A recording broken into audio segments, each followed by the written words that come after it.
Welcome to another edition of Critical Issues, Alternative Views.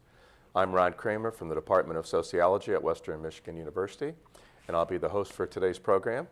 My partner in ideological crime today is Don Cooney from the School of Social Work at Western Michigan University. And Don also moonlights as a Kalamazoo City Commissioner. Yeah. So, Don, it's just you and me today. Our good friend Lynn Bartley is not here. Lynn has decided to retire. It's hard to believe. Again, he retired from Western Michigan University, but then became involved in organizing this program. Let's talk a little bit about the origins of critical issues and Lynn's involvement. Yeah, we really started out in the living wage struggle. Mm-hmm. How many years ago was that? That was quite a few years ago. And Lynn stepped right up, and his experience in communications was a great asset to us. And it was just wonderful to have him on a program because he would prepare so well. He would read so much on the topics that we were going to discuss. And he brought all that wisdom that he had from so many years. And we miss him. We wish he were still doing this with us, Lynn. That's for sure. Yeah, Lynn served as the host for the program for the last 4 or 5 years, I guess.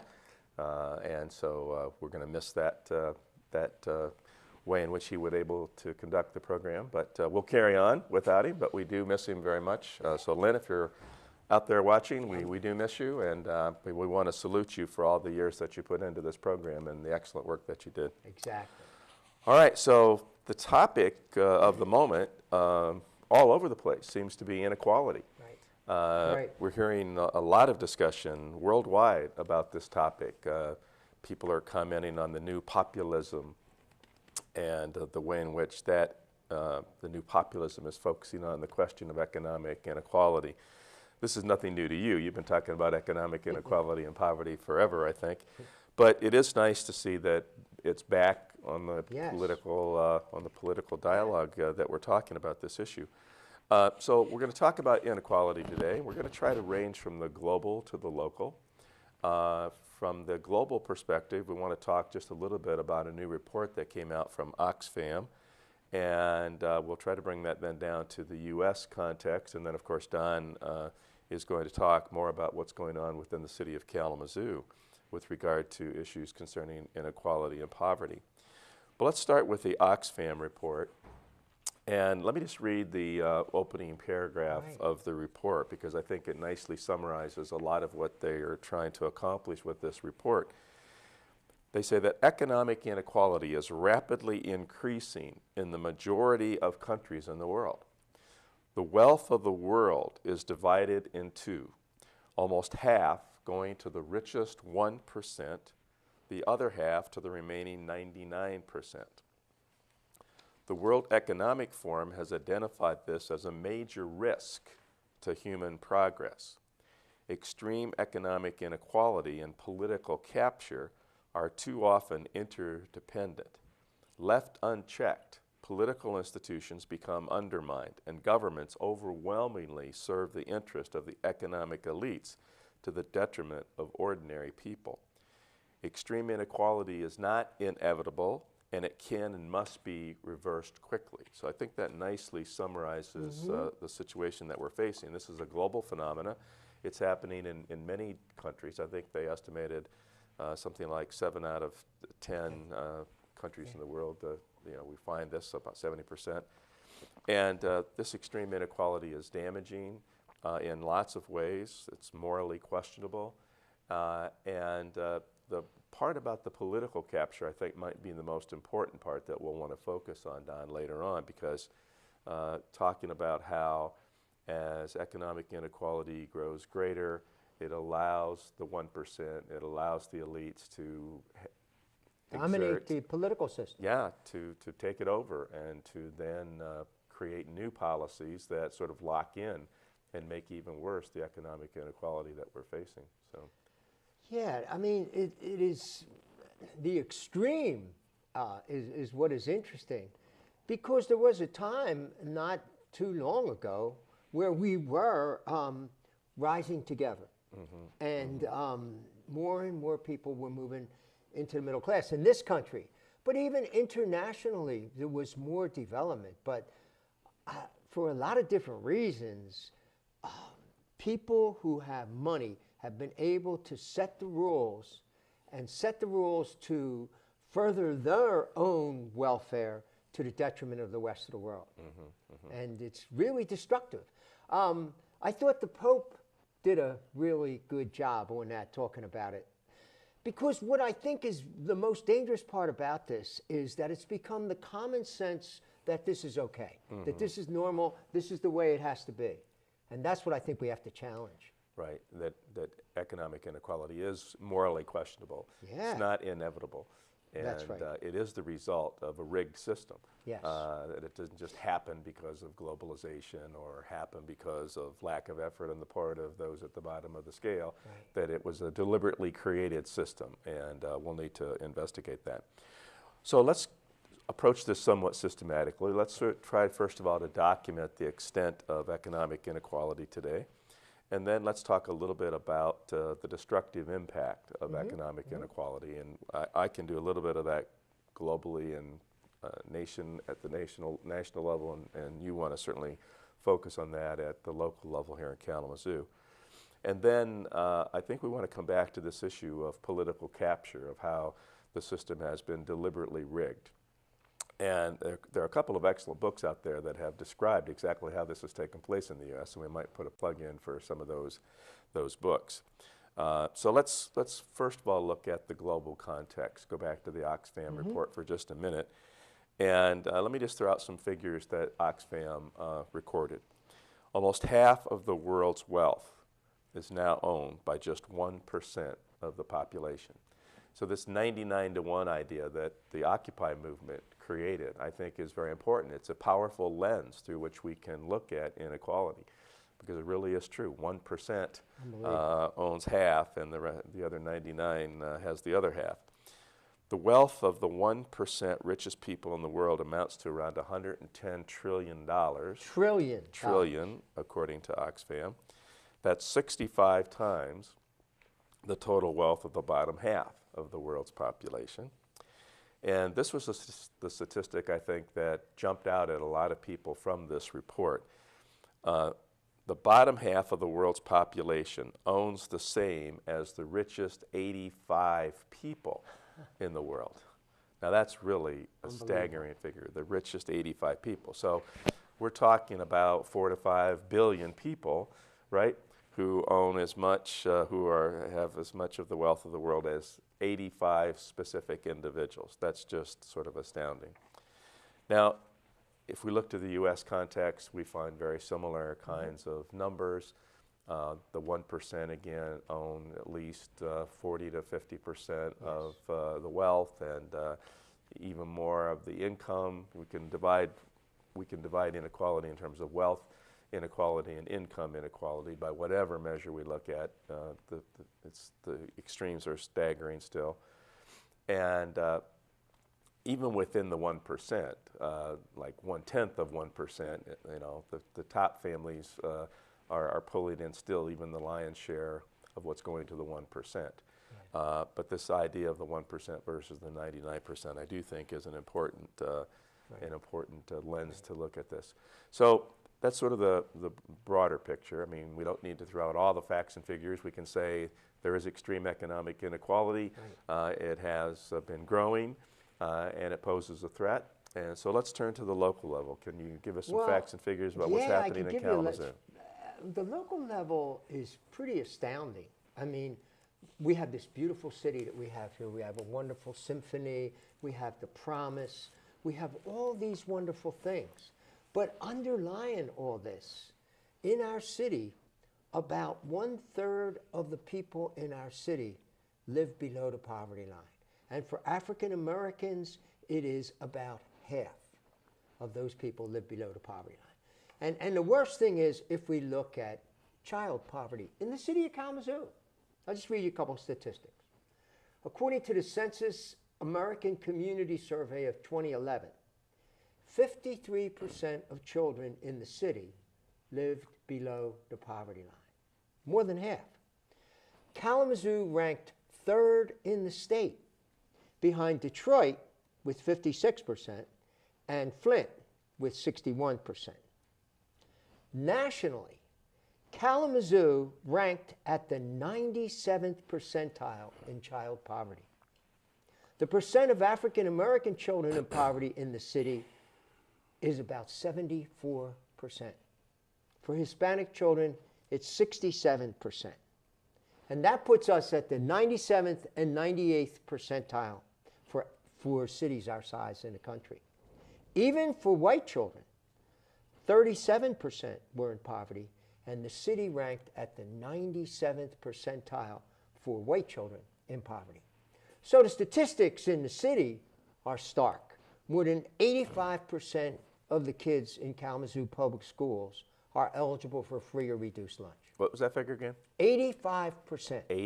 85% of the students in Kalamazoo public schools are eligible for free or reduced lunch. And in some schools, like Washington School, it's 98%. So, I mean, it's stark. And I go back to the Pope saying, why isn't this a headline when an older person loses their house and goes to the street, when somebody falls into poverty? But it is a headline when banks begin to get in economic trouble. And I think that's the issue. Why isn't this an emergency at the local, national, and international level? Mm-hmm, mm-hmm.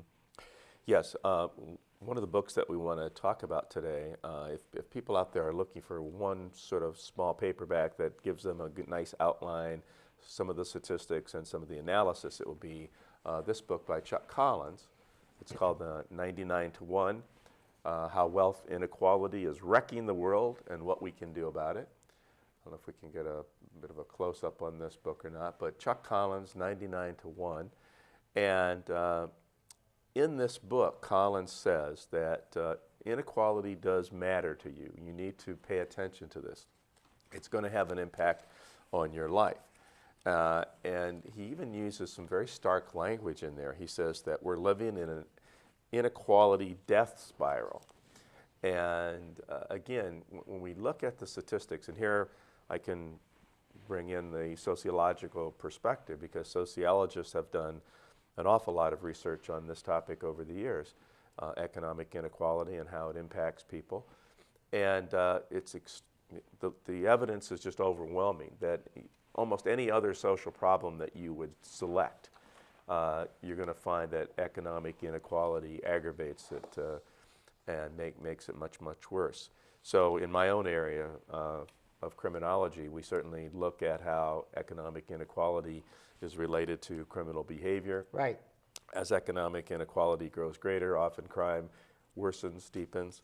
But pick any other kind of issue, obesity, mental illness, just select any social problem that you can think of out there, and then the correlations are strong that economic inequality is going to make those particular social problems even worse. Yeah, and one of the areas is in the economy.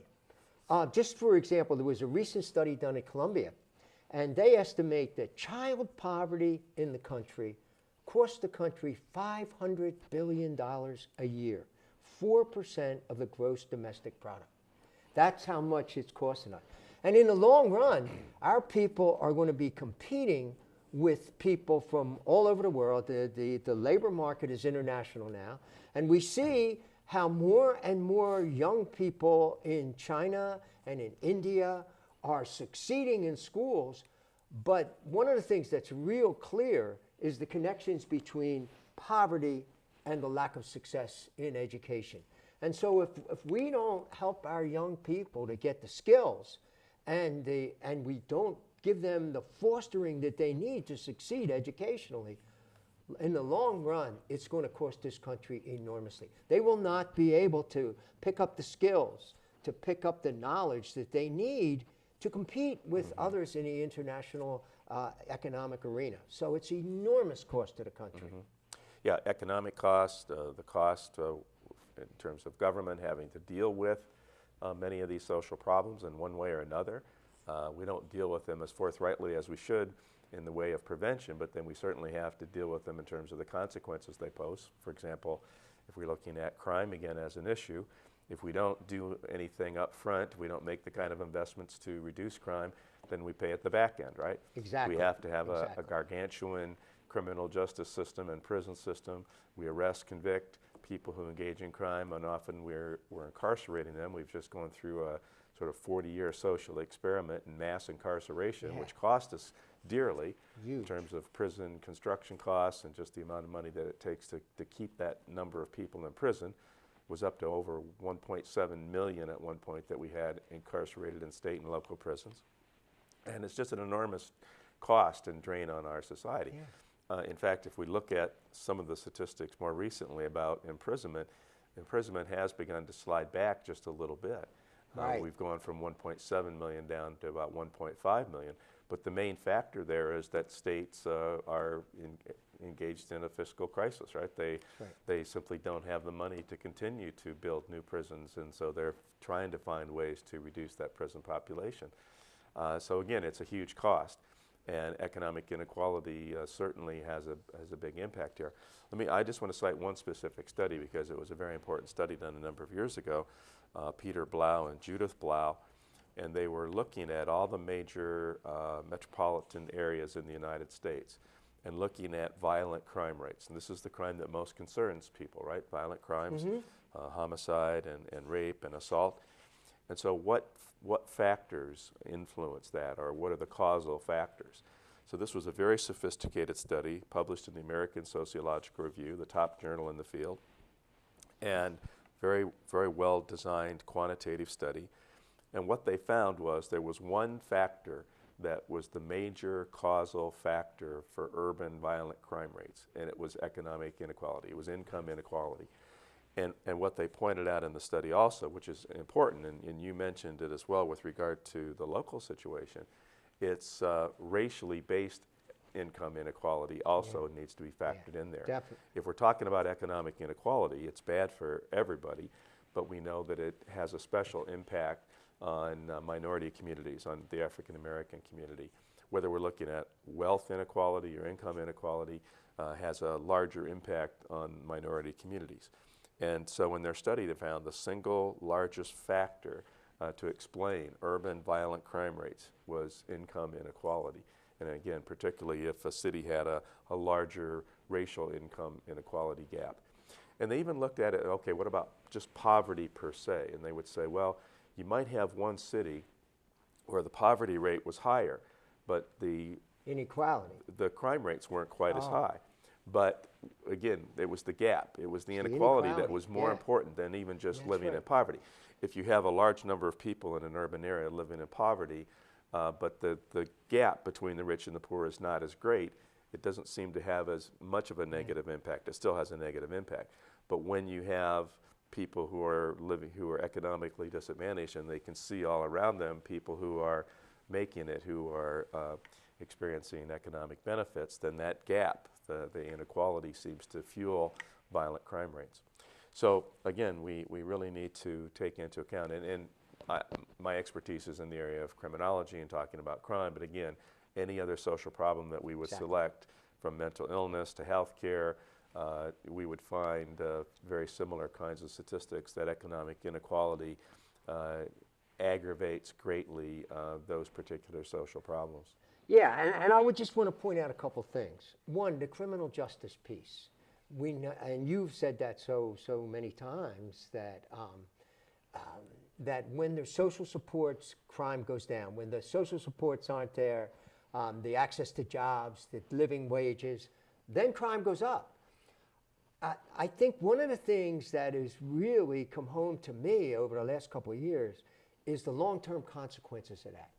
If a person goes to jail and gets that on their record, the difficulty of them getting employment for the rest of their life is incredible. We did a series of focus groups during the summer with very poor people. And I guess we did about 6 or 8 of them, I can't remember.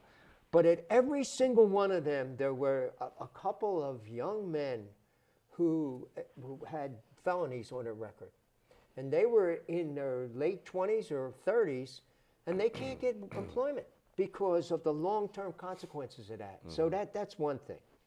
The second thing is, I read a book recently by Paul Tuff, who wrote on the Harlem Children's Zone, and he wrote, his latest book is called How Children Succeed and Why They Fail.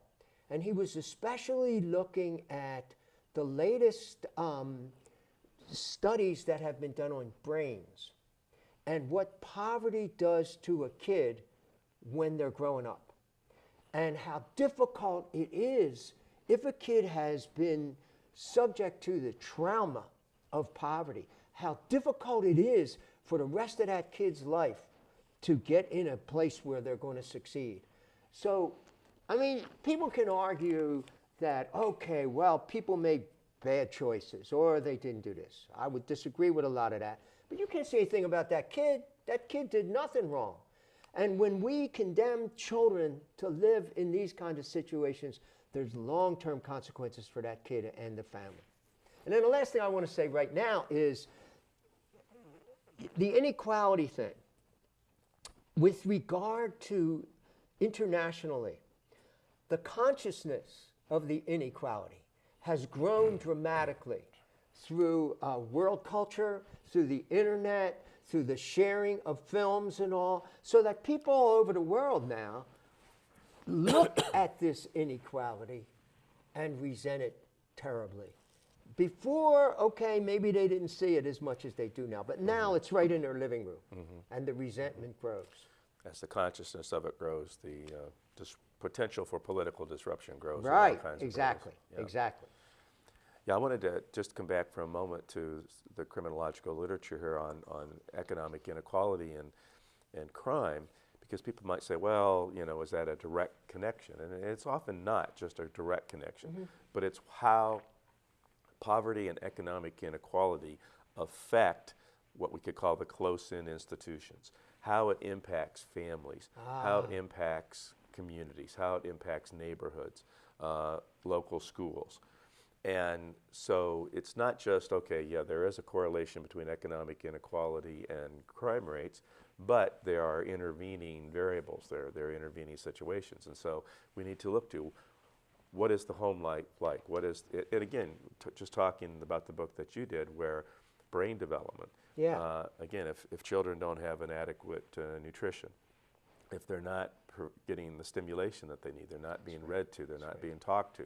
And often parents who are economically disadvantaged are stressed out themselves and are not able to provide that kind of care and attention to the children. That this creates certain kinds of deficits in the brain. I mean, just physiologically, there's some deficits. These kids' brains look different when we look at them, but all kinds of cultural and social deficits as well. And so then when they enter the school system, they find themselves already way behind, right? Absolutely. And we know, again, more research from criminology suggests that school failure is one of the most important correlations with delinquency. So if kids go to school, they start falling behind, then they're going to tune out the teachers, eventually drop out of education, and again, the deficits accumulate.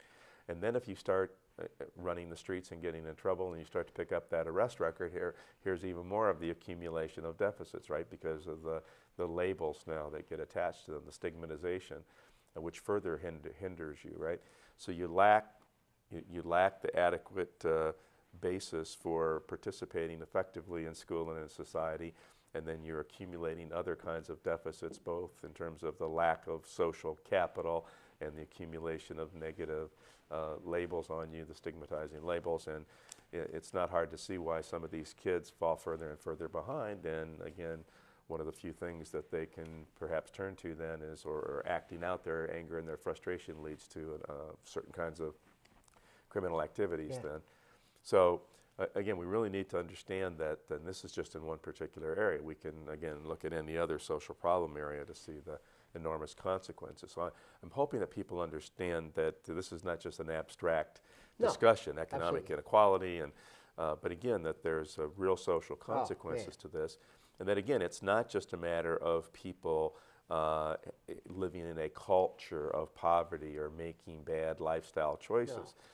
Sometimes those things happen. I mean, people do make bad choices, but we need to understand the broader Why did they context make those choices? in which certain kinds of choices are made or not made. Sure. And that, sure, after poverty sets in, a certain kind of culture can develop among those who are economically disadvantaged that may push them even further behind. But that's not the main causal factor, Absolutely right? not. So we need No. to focus on that. Hey, and you know what gets me is that people have wealth, know what it takes for their kids to succeed. And they're going to do whatever they can to make sure that there's books around the house, that they read to their kids, that the kids have access to all kinds of things, that kids have access to the best schools. I was shocked to read, I'm naive, I guess, in New York City, the competition to get the kids in the best preschools. People paying $25,000, $30,000 a year to get their kid in preschool. They know how important that kind of stuff is. So when we've got so many of our kids who don't have access to any of those things, we just write them off. They just write them off. Mm-hmm. And to me, that is unconscionable when the resources are there. And we need to now turn our attention, because the conservative argument is that, okay, people make bad lifestyle choices, there's a culture of poverty, and in a sense, blaming the victims, right? This was a famous book from the 1960s, remember, Blaming the Victims. Yeah. And conservatives often want to blame the victims for poverty as a way, because of course they don't want to turn their attention to the economic system and the political arena and the way in which certain kinds of social policies rig the game, deliberately create more economic inequality. But I think we need to look at that. And you mentioned something in the very beginning that I think is really important to go back to, and that is the world that we lost. Because if we go back to the turn of the century, to the progressive era, the Gilded Age, right? We had enormous degree of economic inequality at that point. Right. But during the progressive era, we began to have some deliberate social policies which began to lessen that. During the Great Depression with Roosevelt's New Deal, we began to develop even more policies to deal with that. And in particular, after World War II, That's right. we engaged in a very broad social program in this country to try to do something about poverty, whether it was through Kennedy's New Frontier or later Lyndon Johnson's Great Society. We made certain kinds of policy choices and certain kinds of social investments, and we were very successful at reducing economic inequality and reducing poverty. Now, you and I would certainly critique Lyndon Johnson's Great Society. We would say it was very meager from what we would think was necessary, and that of course so much of the resources got drained away in Vietnam. Yes. This was the point Dr. Martin Luther King Jr. made over and over again. So, but even notwithstanding that, let's just look at, even if we agree that it was a meager effort, it still was very successful. Very successful. It still brought down poverty and economic inequality in the United States. So we know from the historical record that we can go from a period of great economic inequality, we can drastically reduce it through social policy, right? Yes. But then what happened? They got organized. Well, by the late 1970s, right, conservatives had organized. We had a really strong counter movement, and let's just use the notion of the Reagan era, right? Because I think with the election of Ronald Reagan in 1980, we really began to see the fruition of this movement, and it has intensified ever since then. And conservatives began to counterattack, and they began to talk about the burdens of government, right? Reagan's famous notion that government's not the solution, it's the problem, right? And the scaling back of all kinds of important social policies and public services. And what happened when we began to do this? What happened when we began to scale back those policies? We saw inequality and poverty began to rise again. Yes. And now we're back to a point where we were at an earlier point in our history where economic inequality has become quite extreme again. And our poverty rates are back to where they were in an earlier point in our history, and we thought we had overcome that. We thought we had done something about that. Exactly. So that's the world that we lost, the world of the post-World War II, the Roosevelt, Lyndon Johnson, New Deal, Great Society programs. And we know that kind of social programming can work and can reduce economic inequality, even as meager as you and I probably regard that particular era, it still had its successes. And so that's, in a sense, where we need to get back to. But we have to understand what's happened since those successes is that very deliberately through social policy, through governmental policy, all of this began to unravel and we began to move backwards. So. Yeah, I think that's excellent points, Ron. And just a couple statistics on that. You know, during the War on Poverty, I was living in one of the poorest communities in the United States in the Bushwick section of Brooklyn, New York, and I lived there for 6 years. And then after that, in the early 70s, I moved into very, very poor sections of Philadelphia and worked as an organizer in some of those areas. So I saw the War on Poverty up close. You know, in 1959, the poverty rate in the country was 29%. But by 1972, we had brought the poverty rate in the country down to 11.3%, which is more than half. Even with all the defects that you mentioned, the Vietnam War draining resources that we needed, which was what King really spoke about when he spoke against the war. But, you know, programs that were put in place, social policies that were put in place have had dramatic effects. Social Security started in 1935 with President Roosevelt. But during the War on Poverty and even during the Nixon administration, the Social Security system was enriched so that people got greater things. So that today, if we did not have the Social Security program that we have today, almost half of people over the age of 65 would live in poverty. The reality is that today the poverty rate among people over 65 is 9%. So we know that we can do things, and we've done them. The GI Bill of Rights, which sent so many of our people to college and later into careers, made a dramatic difference in people's lives. We have the evidence. We also have the evidence from other countries. I mean, yes. We have the worst child poverty rate among the industrialized countries. And we know that there are countries that have no child poverty because they've made that a priority. So we know that there's things that can be done. We're not doing them. We're not doing them. I want to call attention to Tony Jute's book because I think, I don't know if we can get a close-up of this or not either, but Ill Fares the Land is the title of this book by Tony Jute, who just passed away a year or so ago. This is a marvelous book. Very good. Excellent. I highly, highly recommend this book, Ill Fares the Land. And what Tony Jute does in this book is to point out a lot of the stuff we've been talking about already. Try to get it there. Ill Fares the Land by Tony Jute. Yeah. And in the book, what Jute points out is that the successes that we had in bringing down poverty and economic inequality after World War II was not because of socialism. No. It wasn't because capitalism was abandoned and socialism was adopted. But what he points out is that there is a third way. There is an alternative, and he uses the term social democracy to talk about that in the book. And what that really means is a form of regulated capitalism, right? It doesn't mean that capitalism was abolished. Roosevelt did not, despite the opposition that he received from conservative businessmen in his era, Roosevelt was not a socialist. He was not attempting to dismantle capitalism.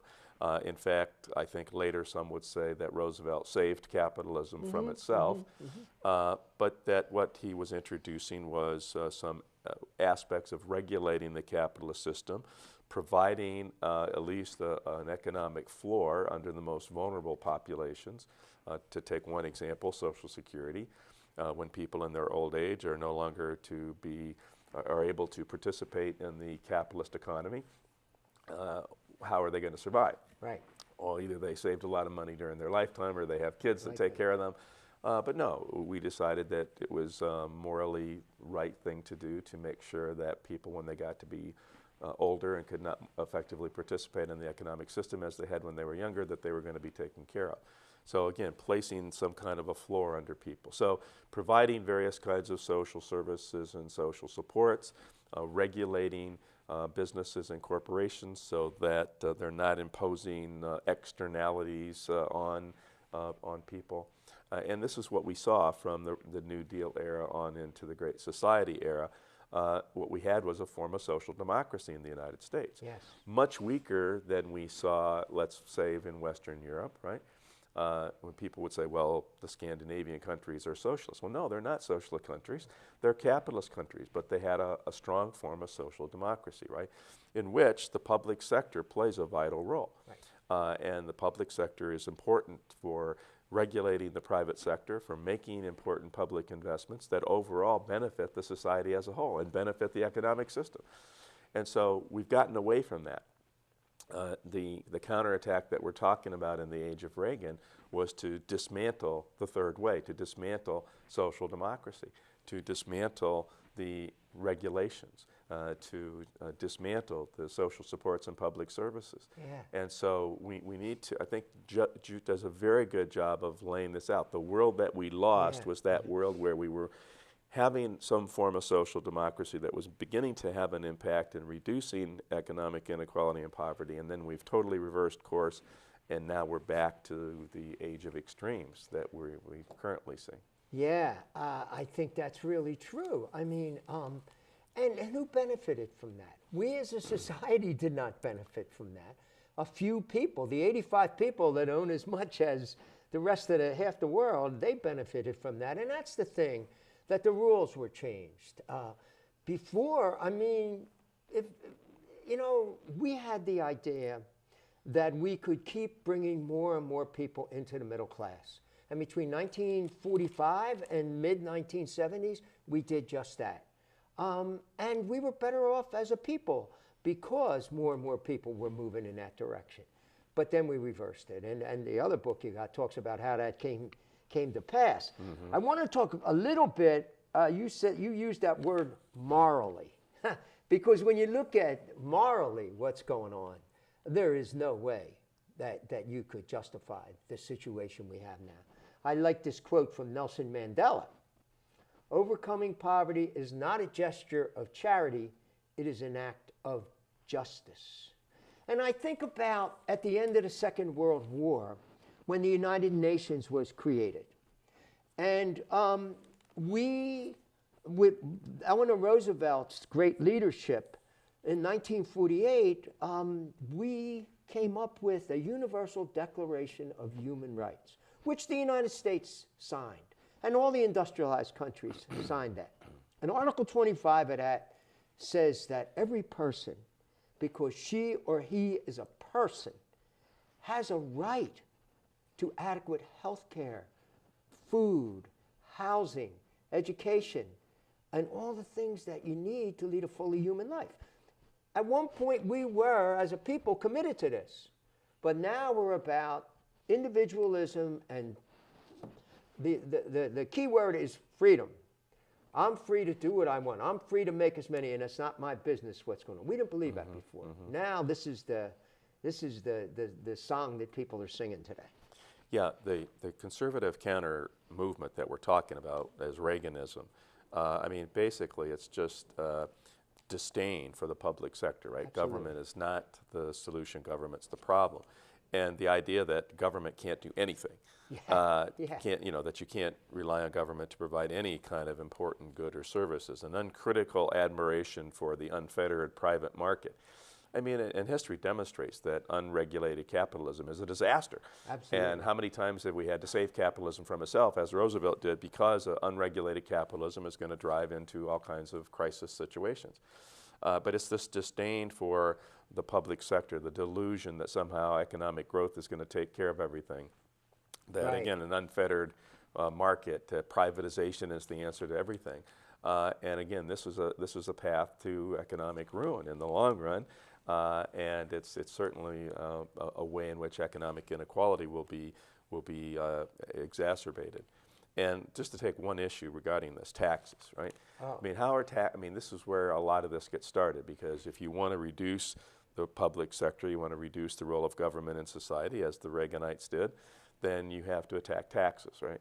And so, you know, you starve the beast, right? That Grover Norquist, you know, or get it small enough that you can drown it in the bathtub, right? So again, reducing taxes, draining government of the resources that it needs to carry out its obligations and responsibilities has been one way to go.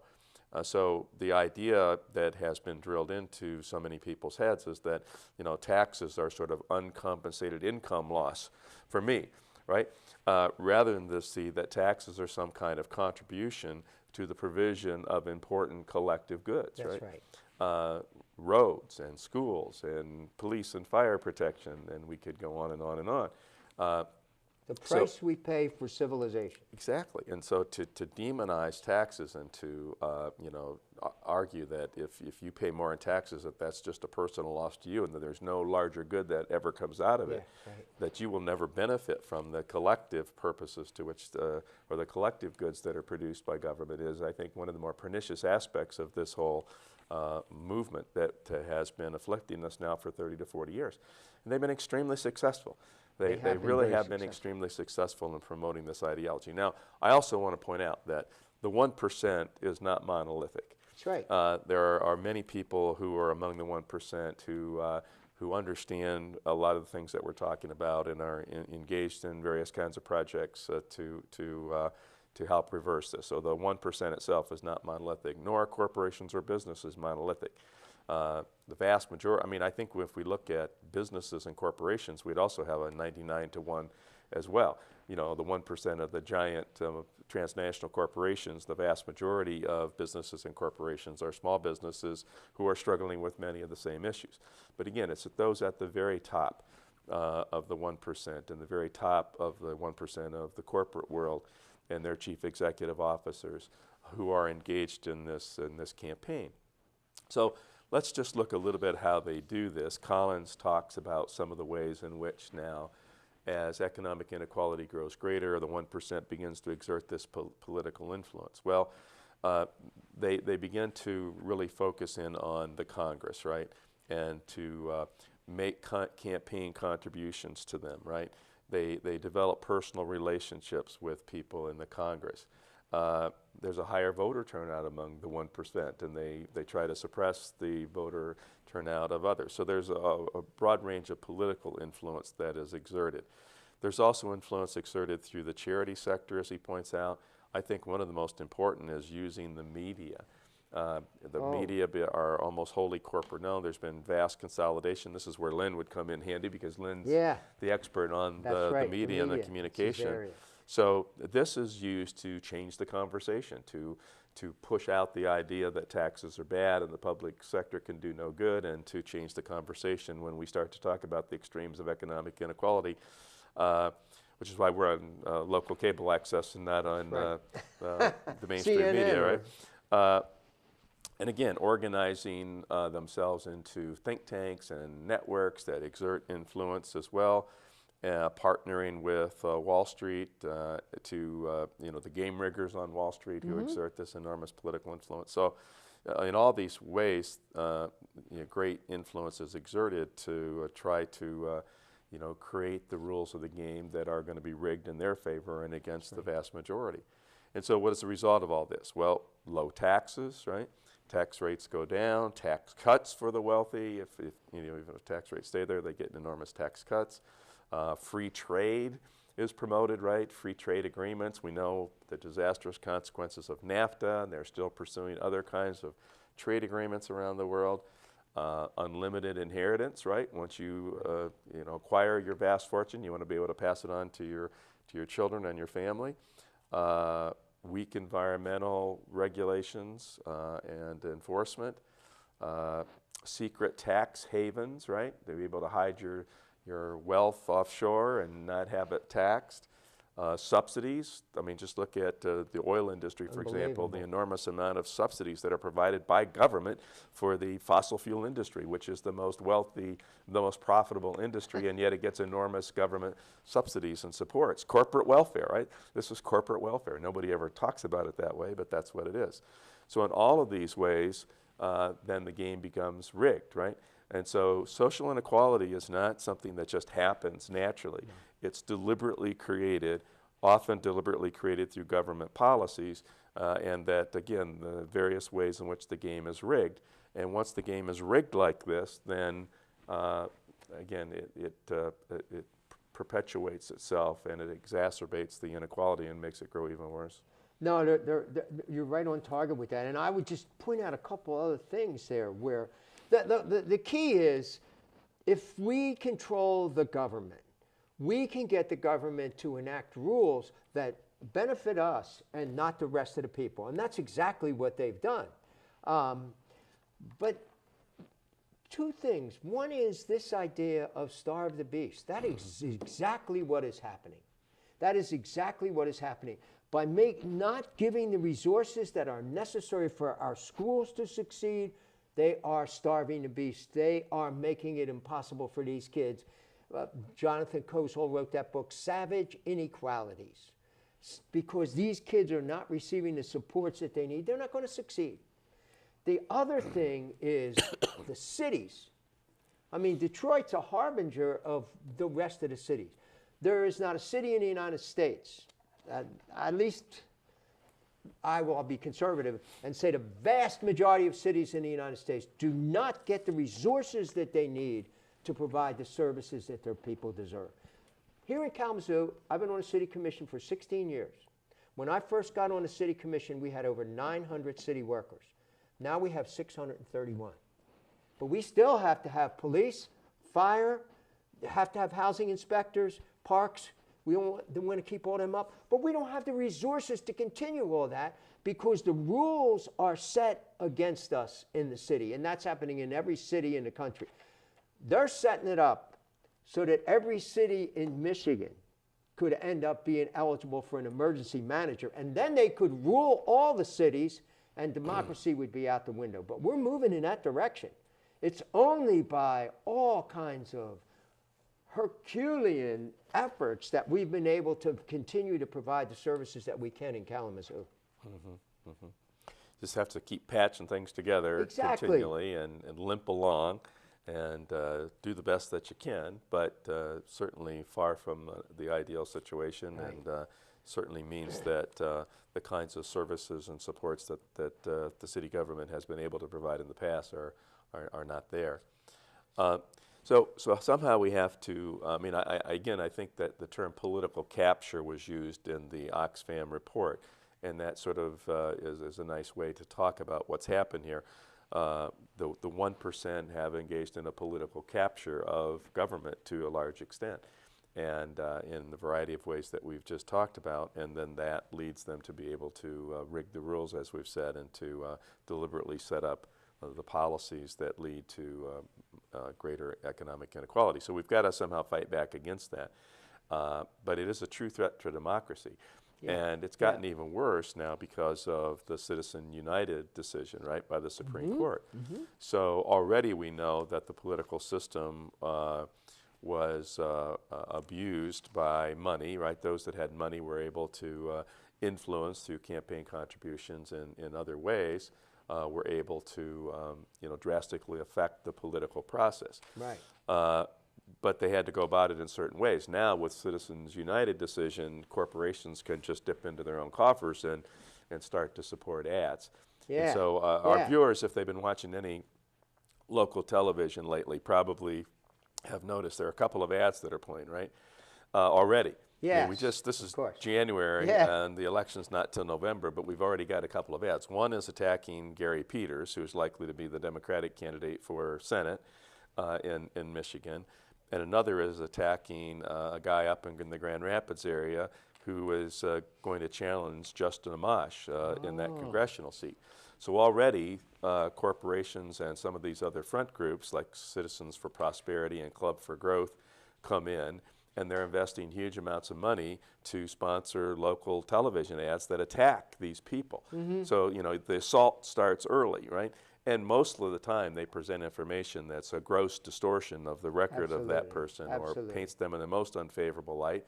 Very unfair character assassination takes place through these ads, right? And yet these things run constantly, right? And so and unfortunately they have an impact. They work. And so already I would bet you that the negative ratings for this guy in Grand Rapids, I can't remember his name, who's going to challenge Justin Amash, are going down. He was on the East Grand Rapids School Board apparently, and then for Gary Peters, and linking Peters to Obamacare. And, so already, they're trying to pile on and influence the game. And that's only going to get worse as we get closer to the electoral season.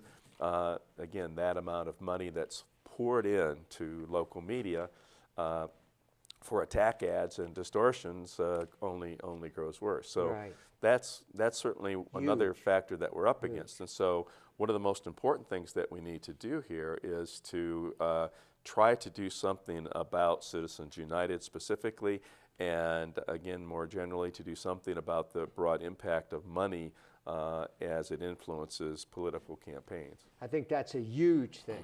And I think there really are three fronts. I mean, there has to be something done on a national level, like you're saying, to restore democracy, actually, to make the government work for the people and not just for the 1%. Internationally, there has to be a lot done. I'm very suspicious of this Trans-Pacific trade treaty. That's never worked for ordinary working people in our country or in other countries, so I don't like that at all. I wanted to say a little bit about locally, because really the answers to these problems are primarily at the national level. But cities around the country, because the federal government is not responding, there are cities around the country that are coming together and saying, our people are hurting now, and we have to do something now. And they're organizing themselves to locally see what they can do about impacting poverty. So I just want to mention that 2 weeks ago, we had a 6-hour retreat for the City Commission, and we tried to set priorities for the next 2 years. And we set 5 priorities, and I want to read you one of them. The Kalamazoo City Commission will take a leadership role in fostering collective action to reduce unacceptable poverty, especially of children, in the city of Kalamazoo. So the City Commission has committed themselves to be the initiators of a process of collective action. The city can't solve the problem of poverty by itself, but the city can be the convener. They can be the catalyst. They can be the ones who bring people together to focus on what we can do together that we can't do alone. And we're starting to pursue that. There are 2 groups in the city that are especially working on that. Kalamazoo United for Shared Prosperity and the Poverty Reduction Initiative. And there's a group at Western Michigan University that is working on that right now. And they're going to do a series of colloquiums on poverty, starting next Tuesday, January 28th, and then every Tuesday through the end of February on different aspects of poverty. So I think the local initiative is important because it's going to take us a while to get the federal government to do what they should do. But in the meantime, our people are hurting, our kids are hurting, and we have to come together for a collective response locally. Yeah, I think that's absolutely right, Don. The national level is where the major action has to take place, but we know right now Congress is completely paralyzed, and not anything's going to happen at that level for the foreseeable future unless the Democrats can recapture the House of Representatives in the fall and hold the Senate, and even then, we're not sure about the policies that would be forthcoming. Right. But yeah, I think a lot of the action is going to have to take place locally. Is there a specific place where this is going on, this poverty reduction, where if people are interested in attending? Yeah, starting this Tuesday at the College of Health and Human Services in room 4010 from 5:30 to 7:30. And Tuesdays, January 28th, and then all the Tuesdays in February, there will be a series of discussions on, this week it's on education, the following week on income security, then on affordable housing, mental and physical health, and then legal issues and the criminal justice system. So this is an opportunity for people to come together and talk about these issues. And what the plan is, that at the end of this, we are urging the mayor to bring together the different players in the city for an action meeting to plan how are we going to mount a collective action to reduce poverty in our city. So we just have a couple of minutes left, and I think where we want to end here is exactly what you're talking about. I think the point needs to be made, even though economic inequality is extreme and it's growing, it can be reversed. That's right. We did it in the past, we can do it again, but it's going to require a lot of action at both the national and the local, and even the global level in order to deal with this. So you're talking about what you're doing on the City Commission right now.